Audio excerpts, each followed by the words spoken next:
Slogan: సేవ మరియు సంబంధ సంపర్కంలో విఘ్నము ఏర్పడడానికి కారణము పాత సంస్కారాలు. కావున ఆ సంస్కారాలపైన పూర్తి వైరాగ్యం ఉండాలి. ఈరోజు అవ్యక్త ప్రేరణ: సదా అచల్ అడోల్ ఏకరస స్థితిని అనుభవం చేయండి. అన్నింటికంటే శ్రేష్టమైన సింహాసనము బాబ్దాదా యొక్క హృదయ సింహాసనాధికారిగా అవ్వడము.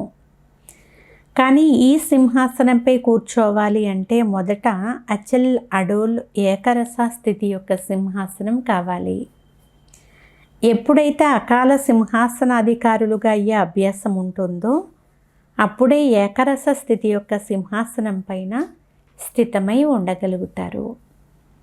ఎలాగైతే ఆ తపస్వీలు సదా ఆసనం పైన కూర్చుంటారో అలా మీరు మీ ఏకరస ఆత్మిక స్థితి యొక్క ఆసనం పైన సదా విరాజమానమై ఉండండి. ఈ ఆసనాన్ని ఎప్పుడు కూడా వదిలిపెట్టకండి. అప్పుడే మీకు భవిష్యత్తులో సింహాసనం లభిస్తుంది. అచ్చా. ఓం శాంతి.